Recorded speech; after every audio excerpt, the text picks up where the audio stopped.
Donc, correction de la dernière du QCM hein, sur, sur les fractions niveau 5e. Donc, je vais mettre mon nom.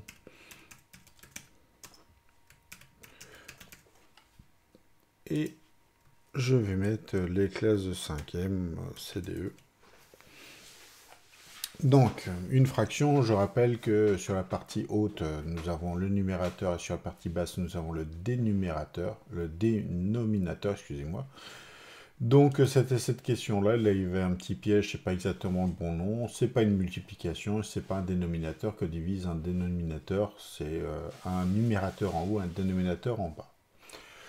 Pour réaliser une addition, quand il s'agit de ce cas numéro 1 où on est sur exactement les mêmes dénominateurs, on ne fait que additionner les numérateurs, surtout pas les dénominateurs, ce qui va se traduire par ceci, c'est-à-dire qu'on garde le même dénominateur qui est 3, on ne fait surtout pas 3 plus 3 comme c'est indiqué sur la partie gauche.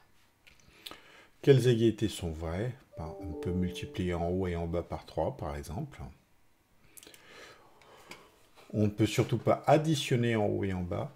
On ne peut pas soustraire en haut et en bas. Par contre, on peut aussi diviser en haut et en bas. À partir du moment où c'est la même chose, ici c'est 2 et 3, donc ce n'est pas possible. Par contre, là, j'ai 2 et 2, oui, c'est possible.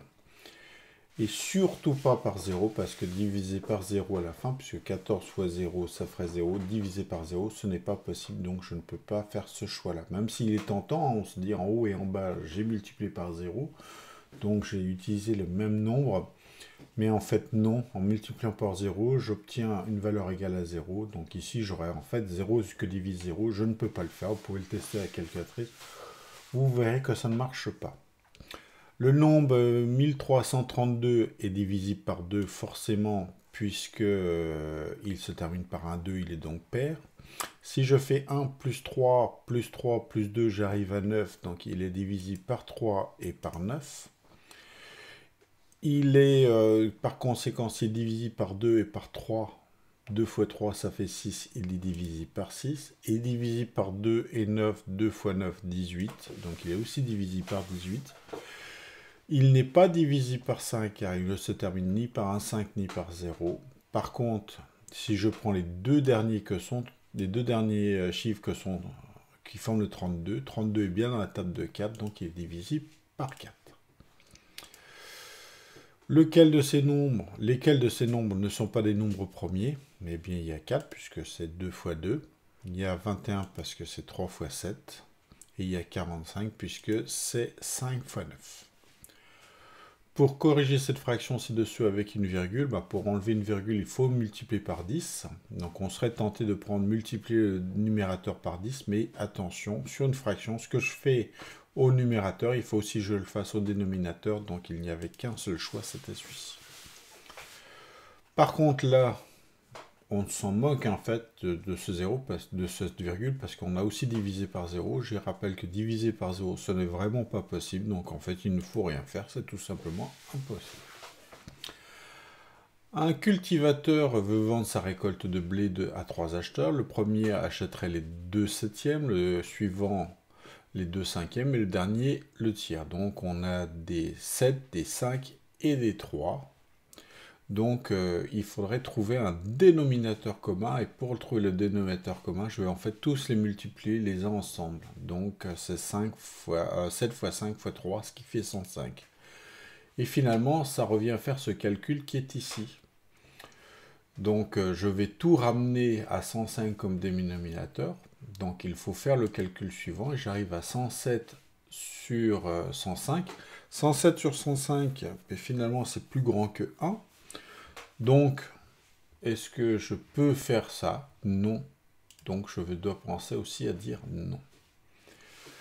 Quelles sont les fractions supérieures à 1? Donc, je rappelle que supérieures à 1, elles sont 1 positives, et le numérateur est plus grand que le dénominateur, ce qui n'est pas le cas ici. Ici, on a un moins, donc c'est négatif. Par contre, là, on a bien 300 qui est plus grand que 1. C'est possible. Par contre, 999 est plus petit que 1000, donc la division ne donnera pas un résultat supérieur à 1. Pour comparer les fractions, on peut les mettre au même dénominateur, mais on peut aussi les mettre au même numérateur. On ne peut pas additionner les numérateurs avec les dénominateurs, ça n'a aucun sens, ignorer les dénominateurs non plus. Alors, si j'ai le même dénominateur, il faut que je compare les numérateurs. 1 n'est pas plus grand que 5, donc ça ne peut pas être ici. Par contre, 8 est bel et bien plus grand que 4. Donc là, ça marche. Ici, j'ai un nombre positif et un nombre négatif. Forcément, le nombre positif est plus grand que le nombre négatif. Donc ça, ça marche. Par contre, ici, ce n'est pas vrai. C'est la même chose, mais à l'envers. Hein.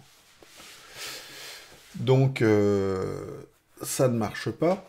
Ici, j'ai le même numérateur, 5 et 5. Donc, je vais comparer les dénominateurs et je vais inverser mon signe. 9 est plus grand que 8, donc je devrais avoir le signe inversé, ce qui n'est pas le cas. Par contre, ici, 15 est plus grand que 11. J'inverse le signe. Et donc, ici, ça marche. Peut-on dire que le classement ci-dessous est vrai? Bah, ça s'est bien passé. Ils sont tous sur des neuvièmes, sauf le dernier. C'est dommage parce que 2 était bien plus petit que 5, plus petit que 9, plus petit que 11, plus petit que 100, plus petit que 101. Donc sur la partie haute, numérateur, ça marche. Vraiment dommage que celui-ci soit pas d'un 101 neuvième, ça aurait été parfait, mais c'est pas le cas. Donc non, on ne peut pas le dire. Ici, ce sont les numérateurs qui sont tous identiques, ils sont à 15.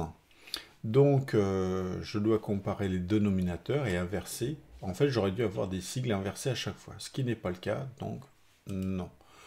Par contre, ça tombe bien, juste ici, c'est exactement le même numérateur, donc 15, 15, 15. C'est la même chose que sur le texte qu'il y a au-dessus. Par contre, on a bel et bien inversé les signes, et de là, oui, je peux dire que c'est vrai.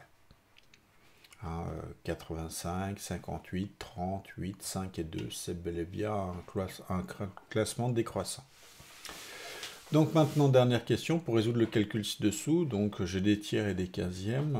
Les tiers et les quinzièmes, en fait l'avantage c'est que pour passer de 3 à 15 c'est assez facile, il suffit juste de multiplier par 5. Donc je dois multiplier le dénominateur par 5 et ce faisant je vais aussi faire la même chose pour le numérateur. Donc je vais obtenir le calcul qui est ici, multiplié par 5, ce qui va me faire 10 quinzième, plus 1 quinzième, ça fait 11 quinzième. Donc c'est ce résultat-là. Voilà.